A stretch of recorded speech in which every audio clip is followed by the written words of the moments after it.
Selamat datang di channel Simar Imam. Sembari mendengarkan tinggalkan like dan komentarnya bosku. Jangan lupa pasang headset kalian. Siapkan kopi dan camilan. Lupakan pahitnya kehidupan. Mari kita dengarkan sambil rebahan. Kembalinya Sang Raja. Bab 817. Saya melihat Su Chen masuk dari luar. Suzuki Jin tertegun sejenak. Dia tidak pernah menyangka Su Chen akan berani datang ke base camp keluarga Suzuki. Dengan kekuatannya sendiri, selama dia mencarinya, dia akan mati. Dan sekarang, dia tidak hanya tidak melarikan diri, tetapi dia juga mati. Perilaku ini sungguh luar biasa. Bahkan Suzuki Jin menganggapnya luar biasa. Ada pepatah lama di Tiongkok bahwa pahlawan dari zaman kuno lahir di masa muda. Anda benar-benar tidak mengecewakan saya. Anda memiliki keberanian untuk datang ke sini. Ini negara kecil, apa gunanya kamu tidak berani datang? Dalam hal luas daratan saja, negara kepulauan kita tidak bisa dibandingkan dengan Tiongkok. Namun saat ini, kita tidak berada dalam era di mana lebih banyak orang lebih berkuasa. Selain jumlah penduduk dan luas daratan, negara kepulauan kita berada di depan Tiongkok dalam segala hal.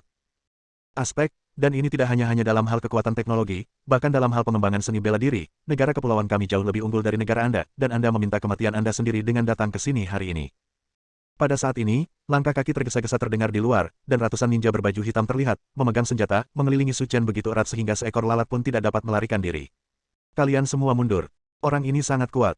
Kecuali aku yang memiliki kemampuan untuk membunuhnya, tidak ada di antara kalian yang bisa menahan salah satu gerakannya, jadi jangan bertindak gegabah, kata Suzuki Ren dengan serius. Kematian 5 Jounin hebat menyebabkan menurunnya bakat ninja Igaryu.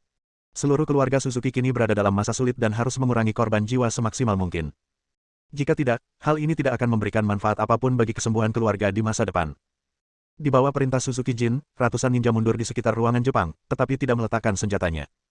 Begitu dia melakukan sesuatu yang tidak pantas, bunuh dia secepat mungkin. Di bawah tatapan semua orang, Susuhito mengeluarkan senjata pribadinya, Doji Kiri Yasusuna.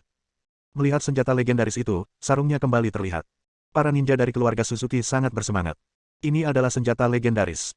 Mampu melihat keunggulannya dalam hidup Anda jelas merupakan berkah besar dalam hidup. Su Chen, merupakan berkah besar dalam hidup karena kamu mati di bawah pengaruh anakku Kie Anzang hari ini. Bilahnya diarahkan ke Su Chen, ekspresi Suzuki Ren sangat serius. Meskipun kamu membunuh putriku dan 5 Jounin hebat, jangan khawatir, ketika kamu mati, aku akan memberimu penguburan yang baik. Ekspresi Su Chen tenang dan tidak ada rasa krisis. Menurut perkataanmu, haruskah aku berterima kasih? Jangan katakan lebih banyak tentang apa yang kamu syukuri. Kamu pantas mendapatkannya. Suzuki Jin berkata. Jika kamu jujur tinggal di China, atau melarikan diri karena takut akan balas dendamku, Suzuki Ren, maka aku pasti akan memotongmu menjadi beberapa bagian dan membuatmu mati mengenaskan. Tapi sekarang, kamu telah mengambil inisiatif untuk datang kepada keluarga Suzuki kami. Ini juga menunjukkan bahwa Anda masih memiliki integritas, jadi saya akan memberikan Anda penguburan yang baik. Aku tidak akan mengganggumu untuk mengkhawatirkan urusanku. Lebih baik persiapkan urusanmu sendiri terlebih dahulu. Mata Suzuki Ren menyipit, dan niat membunuh di dalam hatinya tidak bisa lagi disembunyikan. Pada titik ini, jika dia masih menolak untuk bertobat, tidak perlu lagi berbicara omong kosong dengannya. Balas dendam atas pembunuhan seorang anak perempuan tidak dapat didamaikan, dan kepalanya harus jatuh ke tanah dengan darah berceceran 5 langkah lagi. Ada cahaya dingin menyinari dada anak laki-laki itu. Suzuki Ren memegang gagang pisau dengan kedua tangannya dan berjalan lurus menuju Su Chen dengan kaki di tanah. Melihat Suzuki Jin yang pembunuh, Su Chen menemukan bahwa kekuatannya lebih kuat dari 5 ahli pedang hebat di negara pulau. Tapi aku mendengar Liu Yuan berkata sebelumnya bahwa penguasa tertinggi negara kepulauan itu adalah orang yang tinggal di kuil Meiji. Dilihat dari situasi saat ini, Suzuki Jin seharusnya berada di peringkat 3 master teratas. Dan orang seperti dia cukup mumpuni untuk menjadi lawannya. Bergegas menuju Su Chen, Suzuki Ren mengangkat senjatanya dan menebas. Siapapun yang memiliki pandangan tajam dapat melihat bahwa Suzuki Jin memiliki niat membunuh dan tidak memiliki belas kasihan. Ya Tuhan, gerakan ini terlalu menakutkan. Para ninja pulau yang berdiri di sekitar tidak bisa menahan diri untuk tidak berseru, semuanya dikejutkan oleh gerakan Suzuki Jin. Kamu salah. Jurus yang digunakan oleh pemimpin belum tentu sangat kuat. Orang yang benar-benar berkuasa adalah pemimpin kita. Kamu benar. Ada pepatah lama di Tiongkok yang disebut persenjataan. Menurutku, itulah yang paling cocok untuk menggambarkan pemimpin saat ini.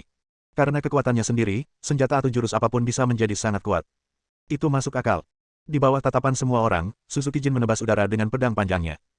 Dalam sekejap, cahaya pedang besar, panjangnya lebih dari 20 meter, melesat ke langit. Tepat pada saat inilah ruangan Jepang tempat semua orang duduk dipotong menjadi 2 dan dimiringkan ke segala arah. Lari cepat, gerakan pemimpin terlalu kuat. Jika kamu terus tinggal di sini, kamu akan dihancurkan sampai mati. Dengan teriakan satu demi satu, para ninja dari keluarga Suzuki lari ke segala arah. Jurus yang begitu kuat, bagi mereka, telah melampaui kategori manusia, seperti dewa di langit. Menghancurkan. Pada saat ini, teriakan pelan Su Chen tiba-tiba terdengar di telinga semua orang.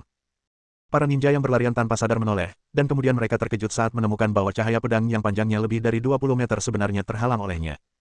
Dan ia menghilang ke udara dengan kecepatan yang sulit dibedakan dengan mata telanjang, tanpa menimbulkan bahaya apapun padanya. Bagaimana ini mungkin? Bagaimana mungkin orang-orang yang berlarian itu bisa begitu terkejut? Selain itu, mata Suzuki Jin membelalak dan jantungnya berdebar kencang. Ini adalah salah satu aksinya yang terkenal. Tidak hanya tidak membahayakan dirinya, tapi juga dipertahankan dengan mudah. Suzuki Jin tidak percaya ini benar. Aku sudah bilang kalau kamu bukan tandinganku, tapi kamu tetap ingin datang ke sini dan mati. Kenapa repot-repot? Sambil berbicara, Su Chen menginjak tanah dan bergegas menuju Suzuki Ren.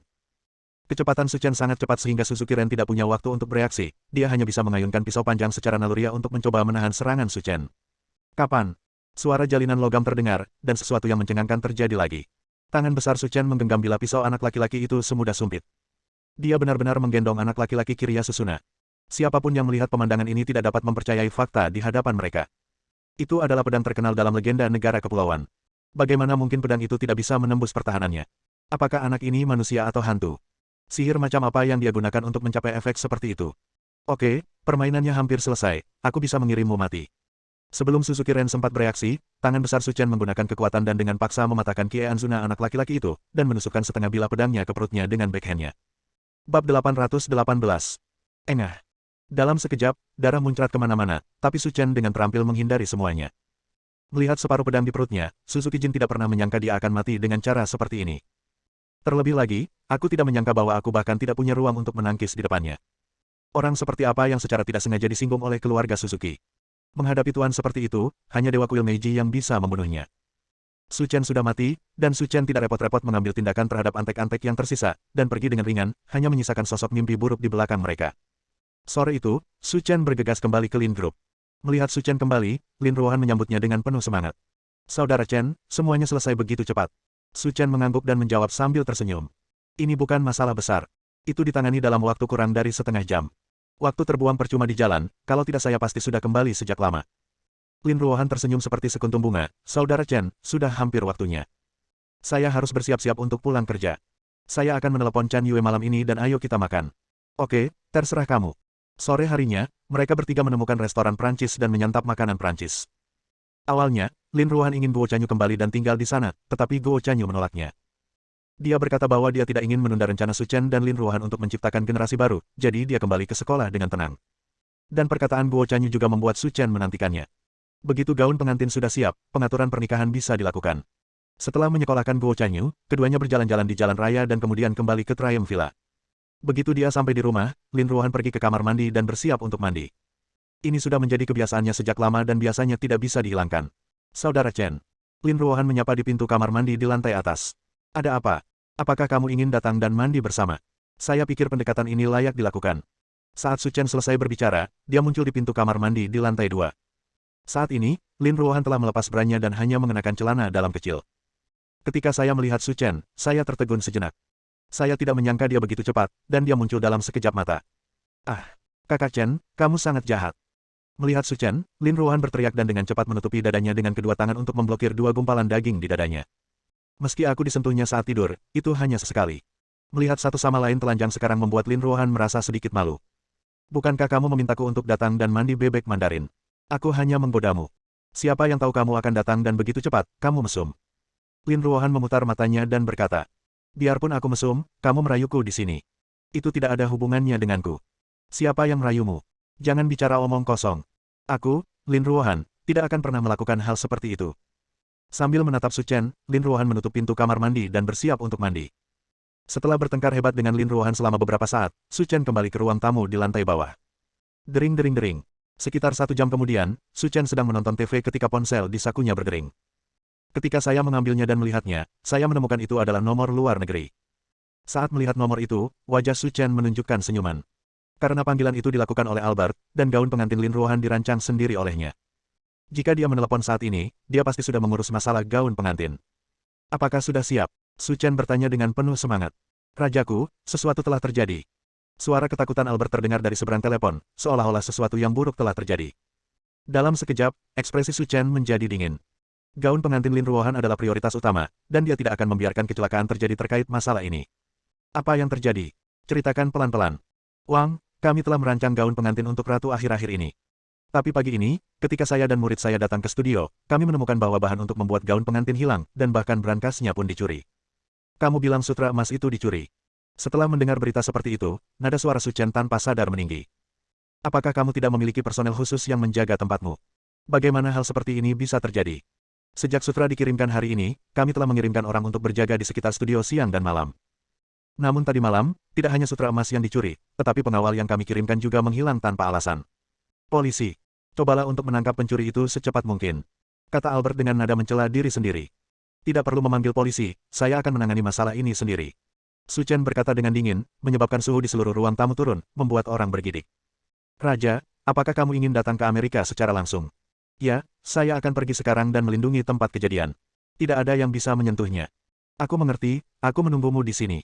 Setelah menjelaskan masalahnya, Su Chen menutup telepon. Tapi ekspresinya seperti bongkahan es yang tidak bisa dicairkan, sangat dingin hingga ekstrim. Jika Albert yang gagal membuat gaun pengantin dan membuang-buang bahan, maka Su Chen tidak akan menyalahkannya. Tapi sekarang, seseorang begitu berani sehingga mereka menemukan ide tentang sutra emas. Maka saya harus menyelidiki masalah ini dengan cermat dan mencari tahu pembunuhnya. Setelah beberapa menit, Su Chen menenangkan diri dan menganalisis masalahnya dengan cermat. Sebagai salah satu harta rahasia paling ajaib di dunia, nilai sutra emas tidak perlu diragukan lagi. Sekarang seseorang berani mengambil tindakan dan mengambil tindakan. Dari sudut pandang ini saja sudah cukup untuk menunjukkan bahwa orang yang melakukan sesuatu secara diam-diam bukanlah orang biasa. Tidak mengherankan, dia pasti pria dari dunia gelap. Tapi dunia gelap itu terlalu besar, dan orang-orang di sana datang dari seluruh dunia. Tidak mudah untuk mengidentifikasi dalangnya dalam waktu singkat. Setelah memikirkannya, Su Chen merasa jika dia hanya mengandalkan dirinya sendiri, akan sulit menemukan dalang di balik layar dalam waktu singkat. Kita harus menggunakan kekuatan tentara salib.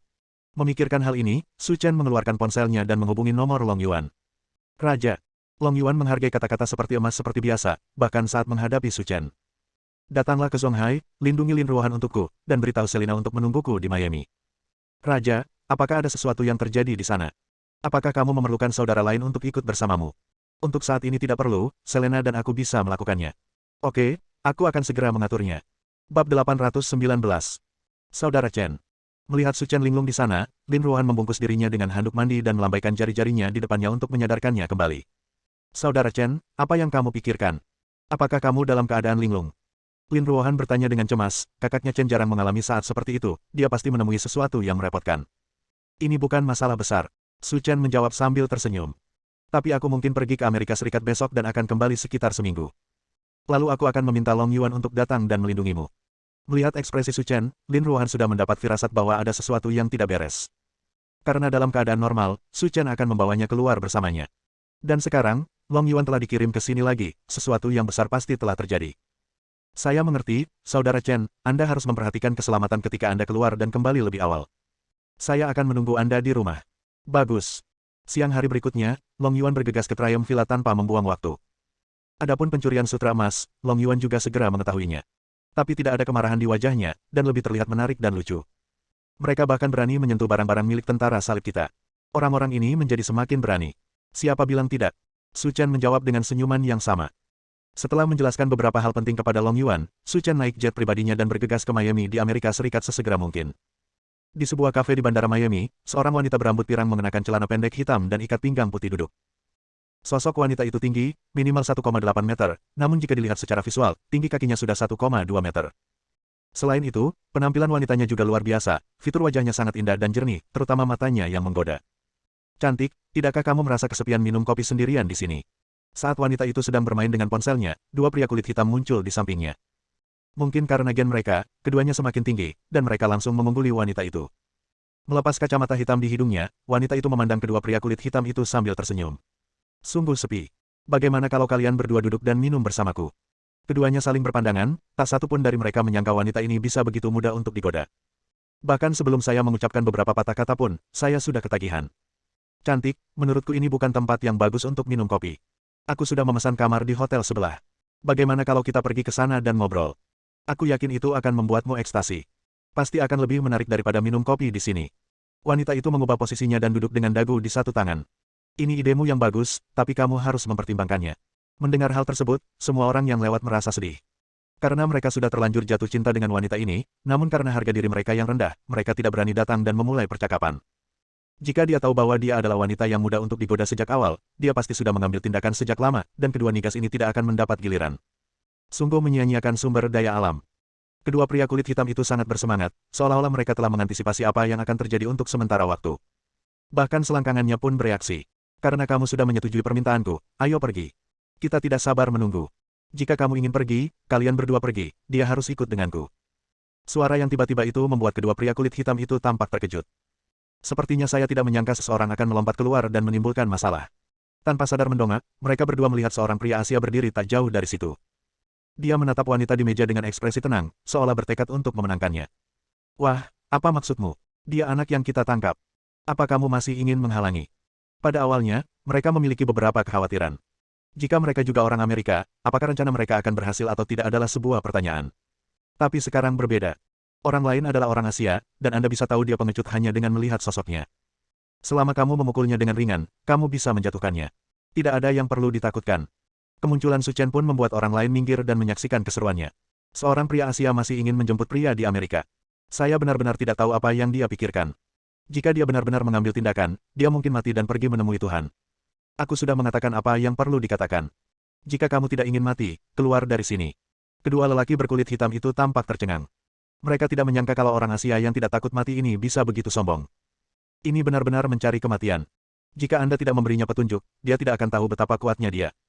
Nak, aku khawatir kamu belum mengetahui situasinya. Ini Amerika Serikat, dan ini bukan tempat di mana kamu bisa bertingkah liar. Jika kamu ingin menjemput gadis di sini, sebaiknya kamu mengukur kemampuanmu. Kekuatan. Cukup bagi kalian untuk saling memanfaatkan. Saat dia mengatakan itu, Su Chen mengangkat alisnya dan menatap wanita di meja kopi. Ayo pergi, waktuku terbatas dan aku tidak ingin membuang waktu di sini. Wanita itu berdiri sambil tersenyum dan memandang kedua pria kulit hitam itu. Aku benar-benar minta maaf. Menurutku dia lebih maskulin darimu, jadi aku tidak bisa pergi bersamamu. Lebih jantan dari kita. Kemarahan kedua pria berbaju hitam itu langsung tersulut. Ia bahkan mengatakan dirinya kalah dengan orang Asia. Ini benar-benar merupakan penghinaan terhadap diriku sendiri. Maksudmu selama aku menjatuhkan orang Tionghoa ini, kamu boleh pergi bersama kami. Kata salah satu pria kulit hitam. Tentu saja, jika kamu bisa menjatuhkannya, bukan hanya aku yang akan menjadi milikmu, tapi seluruh dunia akan menjadi milikmu, kata wanita muda itu sambil tersenyum.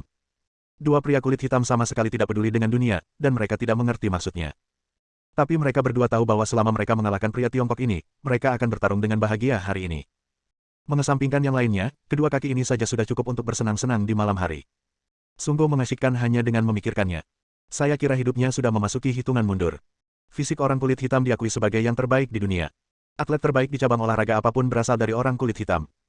Dia mungkin tidak tahu bahwa orang Asia sangat tidak populer di Amerika Serikat. Bahkan jika dia dipukuli sampai muntah darah, polisi mungkin tidak akan berbicara dengannya. Maka akan ada pertunjukan yang bagus. Di tengah komentar orang lain, salah satu pria kulit hitam menggerakkan pergelangan tangannya dan mengangkat jarinya ke arah Su Chen. Lakukan, nak. Aku akan mengirimmu menemui Tuhan dalam satu gerakan. Desir. Tubuh Su Chen melintas, dan dalam sekejap dia bergegas ke depan pria kulit hitam itu, meraih kepalanya, dan menekannya dengan kuat hingga berlutut. Bab 820. Ah! Suara retakan tulang terdengar, dan pria kulit hitam itu menjerit menyayat hati. Serangan lutut yang kuat ini dapat dianggap membawa estetika kekerasan ke tingkat yang ekstrim. Wajah pria kulit hitam itu benar-benar roboh, wajahnya berlumuran darah, dia tidak lagi terlihat seperti manusia, dan dia pingsan. Diam. Ada keheningan di kafe. Kekejaman Su Chen membuat semua orang merasa tidak nyaman. Sebelumnya, tidak ada yang mengira bahwa orang Asia yang tampak lembut ini akan berubah menjadi karakter yang kejam. Sekarang giliranmu, silakan. Saya. Pria kulit hitam lainnya sangat ketakutan sehingga dia bahkan tidak dapat berbicara dengan jelas. Kamu sebenarnya berani memukul seseorang. Ini Amerika Serikat, tapi dalam masyarakat hukum, polisi tidak bisa membiarkanmu. Tunggu saja. Kalau begitu, beritahu mereka dan telepon lebih banyak orang, aku akan menunggu saja. Setelah berbicara, Su Chen memandang wanita jangkung itu. Ayo pergi, jangan buang waktu. Tahu. Ekspresi wanita itu juga menjadi serius, tidak lagi sembrono seperti sebelumnya. Ini juga memungkinkan para penonton untuk melihat dengan jelas apa yang sedang terjadi. Keduanya benar-benar berada di perahu yang sama. Dan tindakannya sebelumnya hanya menggoda kedua pria kulit hitam itu. Tidak mungkin memesan kamar hotel bersama mereka.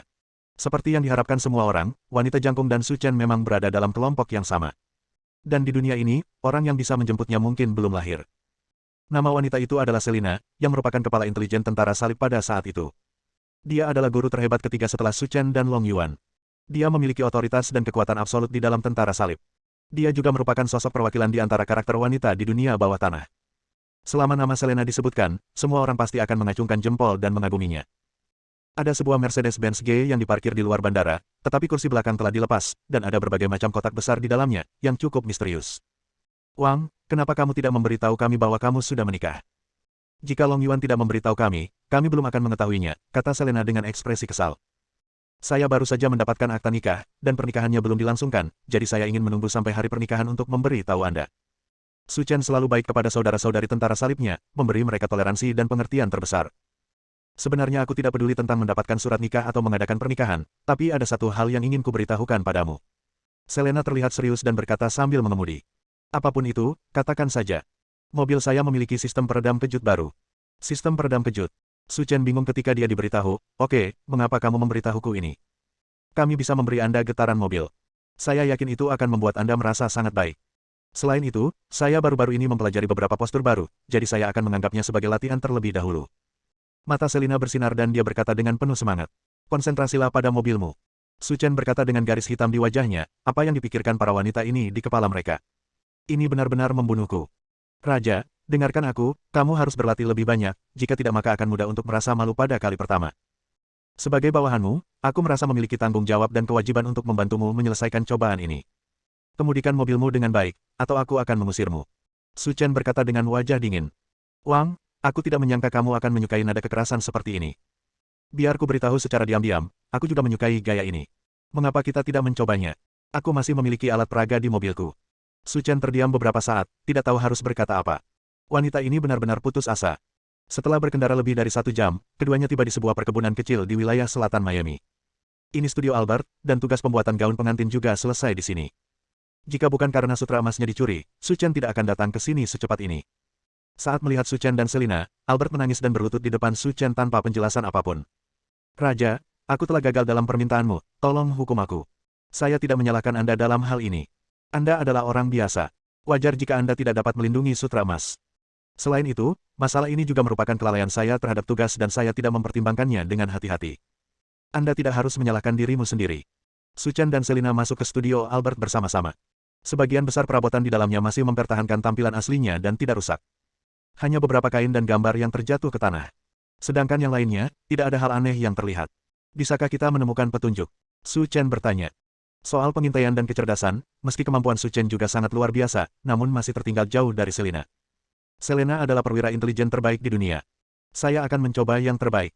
Saat ini, Selena juga menjadi serius dan dengan hati-hati melihat sekeliling ruangan, mencoba mencari petunjuk yang berguna untuk melacak dalang di balik layar. Banyak barang di rumah yang masih utuh, termasuk beberapa gambar desain produk. Hal ini menunjukkan bahwa orang yang mencuri barang tersebut memiliki tujuan yang sangat kuat. Mereka datang ke sini hanya untuk mendapatkan sutra emas. Ada beberapa kain, gambar, dan alat pemotong di tanah. Hal ini menunjukkan bahwa orang yang datang untuk mencuri bukanlah orang yang profesional, atau bisa dikatakan pencuri atau pencuri biasa. Karena tidak ada orang dengan kemampuan apapun yang akan meninggalkan kekurangan seperti itu. Selena berbicara seolah berbicara pada dirinya sendiri, dan berjalan menuju ruangan di belakang dengan hati-hati dan hati-hati. Pintunya didobrak. Orang yang datang untuk mencuri barang pasti sangat kuat, kalau tidak mereka tidak akan bisa mendobrak kunci pintu paduan dengan tangan kosong. Mereka tidak mengambil sutra emas secara langsung, tetapi bahkan mengambil brankasnya. Ini juga dapat mengkonfirmasi maksud saya sekarang. Pencuri ini sangat biasa, karena begitu mereka mencapai level saya, atau mereka keluar dari dunia gelap orang-orang, yang mampu menghancurkan brankas dengan tangan kosong, tidak akan mampu melakukan hal sebodoh ini. Dilihat dari situasi di tempat kejadian, Selena menganalisis banyak sudut pandang. Meskipun orang di balik layar belum teridentifikasi, cakupannya telah banyak dipersempit. Bahkan jika diselidiki, itu akan menghemat banyak tenaga. Bawakan aku video pengawasannya, kata Selina pada Albert. Oke, aku pergi sekarang. Sebagai tanggapan, Albert segera membawa laptop Apple dan menyerahkannya kepada Selena. Semua video pengawasan ada di sana. Selina membuka video pengawasan, dan konten di dalamnya sesuai dengan harapannya. Melihat ekspresi Selena yang salah, Su Chen bertanya. Apakah kamu memperhatikan situasinya? Bersambung.